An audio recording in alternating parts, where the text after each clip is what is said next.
जय हिंद। स्वागत है आप सभी का एक बार फिर से सॉफ्ट स्टडी यूट्यूब चैनल में। मैं हूं सौरभ और एक बार फिर से आपके साथ हूं एनवायरनमेंट के इस 11वें प्रैक्टिस सेट को लेकर। उम्मीद है आपको यह वीडियो पसंद आएगी। वीडियो पसंद आए तो इसे ज़्यादा से ज़्यादा लाइक करें, शेयर करें। और इससे पहले हमारे 10 एनवायरनमेंट के प्रैक्टिस सेट आ चुके हैं।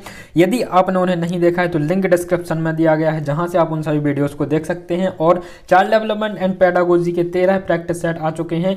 और यदि आप यह वीडियो अपलोड होने के 4-5 दिन बाद देख रहे हैं तो और भी प्रैक्टिस सेट आ चुके होंगे तब तक, तो आप उन सभी वीडियोस को देख सकते हैं। वीडियो का लिंक आपको डिस्क्रिप्शन में मिल जाएगा। तो स्टार्ट करते हैं इस वीडियो को। चैनल पर यदि आप नए हैं तो सब्सक्राइब जरूर कर लेना और वीडियो को ज़्यादा से ज़्यादा लाइक करना, ताकि नेक्स्ट वीडियो आपको जल्द से जल्द मिल पाए।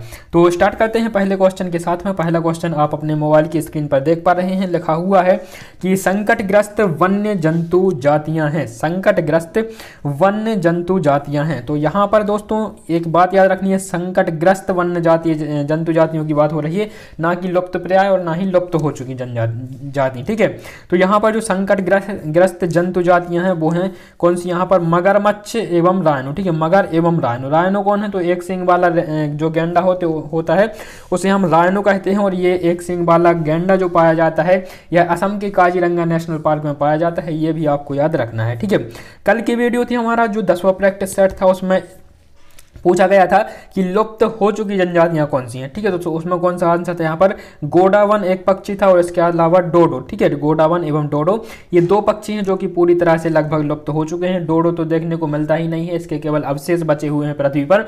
और जो गोडावन है वह राजस्थान के में कहीं कहीं देखने को मिल जाता है। ठीक है, चलते हैं नेक्स्ट क्वेश्चन की तरफ। और नेक्स्ट क्वेश्चन है क्वेश्चन नंबर 2। लिखा हुआ है औद्योगिक क्रांति कारक है। औद्योगिक क्रांति कारक है तो पारिस्थितिकी असंतुलन का, प्रदूषण वृद्धि का, उपर्युक्त आय एवं दोनों का, या फिर वन संरक्षण का। तो औद्योगिक क्रांति कारक कौन सा है ये आपको बताना है। ठीक है, तो इसके आंसर की बात करते हैं।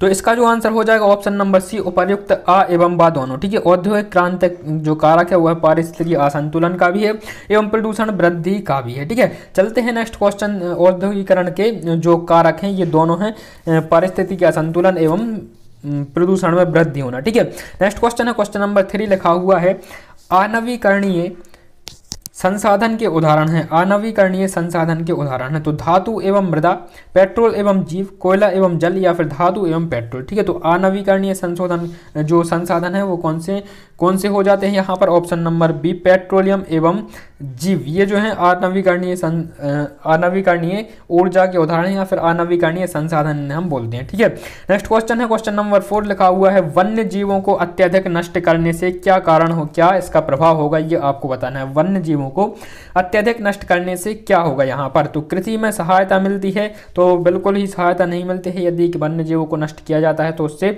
बेनिफिट नहीं होगा, उससे कुछ ना कुछ नुकसान ही होंगे। ठीक है, आहार श्रृंखला असंतुलित हो जाती है, तो बिल्कुल हो सकती है। ऑप्शन सी है, खाद्य पदार्थों को सुरक्षित रखने में सहायता मिलती है, या फिर प्रकृति में संतुलन स्थापित करने में सहायता मिलती है। ठीक है, तो यदि जीवों को अत्यधिक नष्ट किया जाता है तो इससे क्या होता है? आहार श्रृंखला असंतुलित हो जाती है। ऑप्शन बी इसका करेक्ट हो जाएगा। ठीक है, नेक्स्ट क्वेश्चन है क्वेश्चन 5।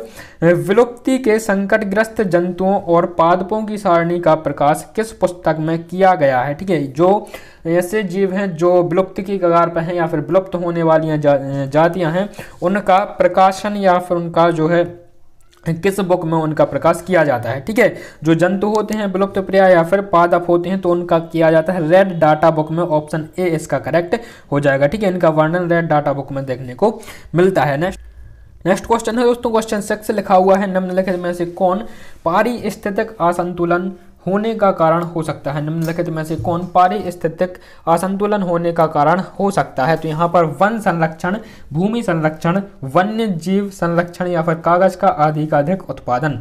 तो निम्नलिखित में से कौन है जो पारिस्थितिक असंतुलन होने का कारण हो सकता है? तो यह हो सकता है संरक्षण। तो कभी भी पारिस्थितिकी असंतुलन होने का कारण नहीं हो सकता, क्योंकि संरक्षण पारिस्थितिकी के लिए अच्छा होता है। कोई भी संरक्षण हो, चाहे वन संरक्षण, भूमि संरक्षण या फिर वन्य जीव संरक्षण। इसके अलावा जो कागज का अधिकाधिक उत्पादन है, इससे क्या प्रभाव होता है?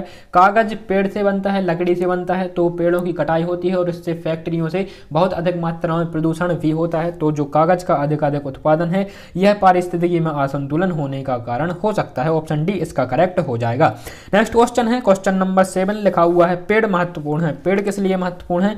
वन पारिस्थितिकी तंत्र के लिए, घास फूस के लिए, रेगिस्तान के लिए या फिर मछली पालन के लिए। तो पेड़ महत्वपूर्ण किस लिए हैं? पेड़ हैं यहाँ पर महत्वपूर्ण रेगिस्तान के लिए, ठीक है। यदि पेड़ होंगे, जिस स्थान पर पेड़ होंगे तो वहाँ पर रेगिस्तान का निर्माण नहीं होगा।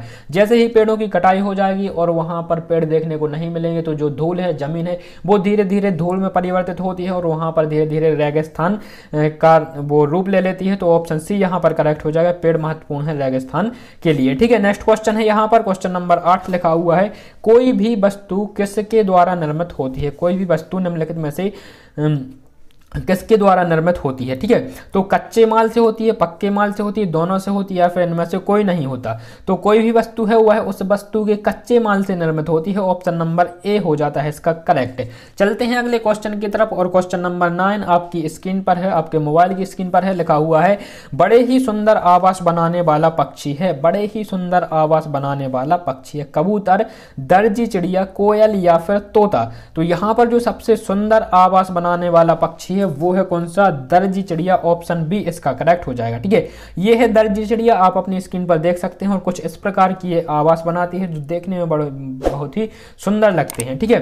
नेक्स्ट क्वेश्चन यहाँ पर क्वेश्चन नंबर 10 लिखा हुआ है, अम्लीय माध्यम से पाचन और अवशोषण की क्रिया होती है। अम्लीय माध्यम से पाचन एवं अवशोषण की क्रिया होती है। मंद होती है, तीव्र होती है, स्थिर होती है या फिर कोई नहीं होती है। तो इसका जो हमारा आंसर हो जाएगा, अम्लीय माध्यम से पाचन के अवशोषण की क्रिया किस प्रकार की होती है?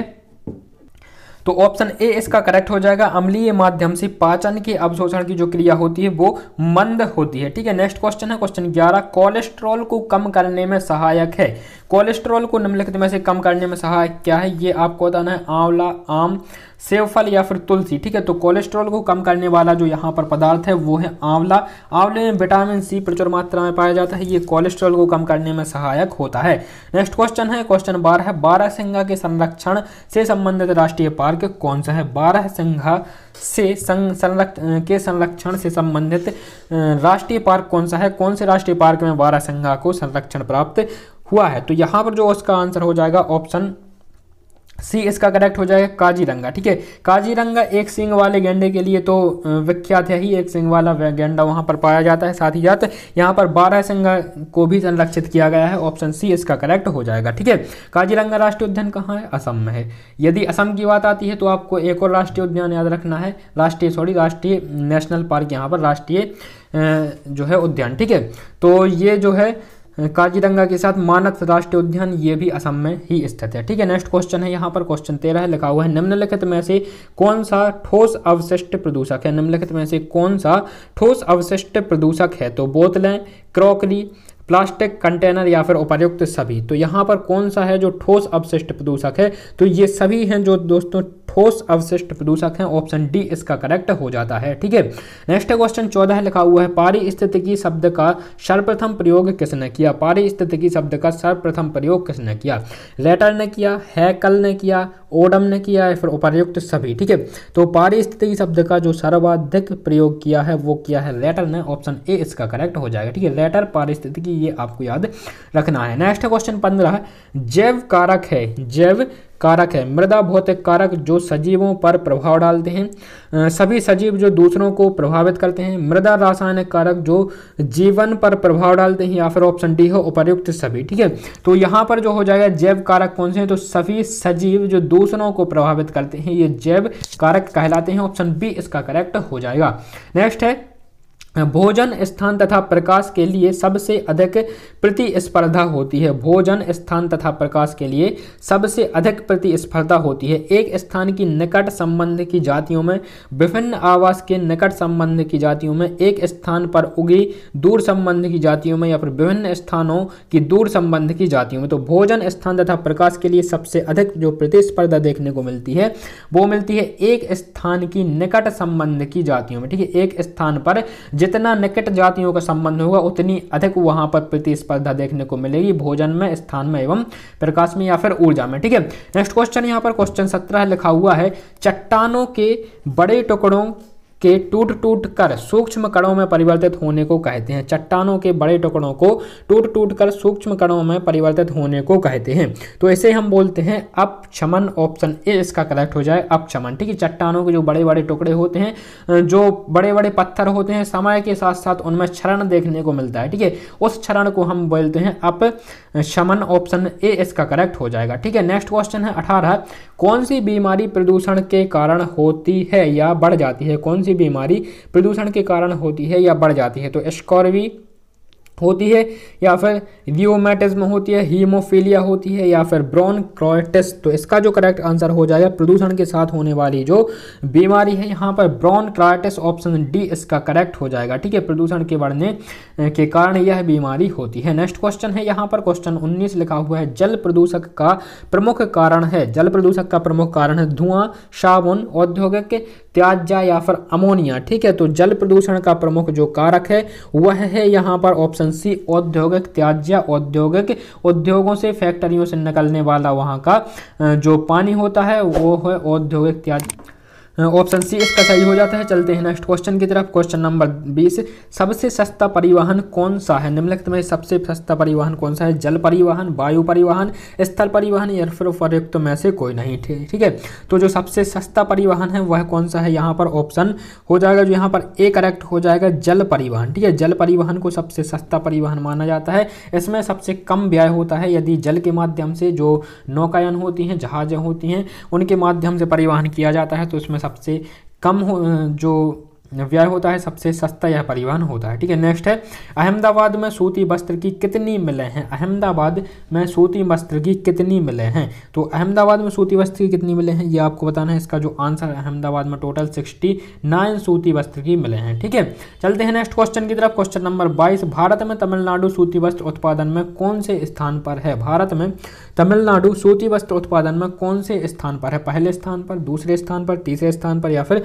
चतुर्थ स्थान पर? तो भारत में जो तमिलनाडु है वह तीसरे स्थान पर है सूती वस्त्र उत्पादन में। ठीक है, नेक्स्ट क्वेश्चन है यहाँ पर क्वेश्चन नंबर 143 इस प्रैक्टिस सेट का है और इस वीडियो का 23वां है।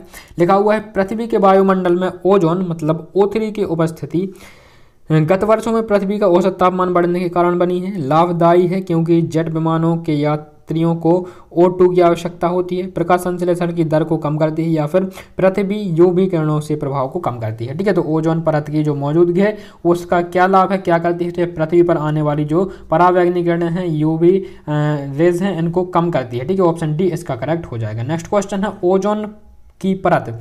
ओजोन की परत ऑप्शन को देखते हैं। वायुमंडल के ऊपर मौजूद होती है, वायुमंडल के नीचे मौजूद होती है, उपर्युक्त दोनों में मौजूद होती है। वायुमंडल के नीचे और थलमंडल के ऊपर मौजूद होती है। ठीक है, तो इसका जो आंसर हो जाता है हमारा ऑप्शन जो होगा यहाँ पर ऑप्शन ए। ठीक है, वायुमंडल के ऊपर मौजूद होती है, ऑप्शन ए इसका करेक्ट हो जाएगा। नेक्स्ट क्वेश्चन है यहाँ पर क्वेश्चन नंबर 25, शिवालिक श्रेणियों की औसत ऊंचाई है। शिवालिक श्रेणियों की औसत ऊंचाई कितनी है? ये जो है पिछली वीडियो में भी इसका क्वेश्चन हमने देखने को मिला था। पिछली वीडियो में भी ये क्वेश्चन कवर किया हुआ है। तो इसकी जो ऊंचाई है, शिवालिक श्रेणियों की औसत ऊंचाई कितनी है? तो 10 से 50 किलोमीटर है। ठीक है, 10 से 50 किलोमीटर है, ऑप्शन ए इसका करेक्ट हो जाएगा। ध्यान रखना है यहाँ पर किलोमीटर और मीटर में ऊंचाई कभी कभी यहाँ पर कन्फ्यूजन हो जाता है, किलोमीटर में और मीटर में। ठीक है, तो यहाँ पर किलोमीटर में बात हो रही है, तो 10 से 50 किलोमीटर में इसकी श्रेणियों की औसत ऊंचाई देखने को मिलती है, शिवालिक श्रेणियों की।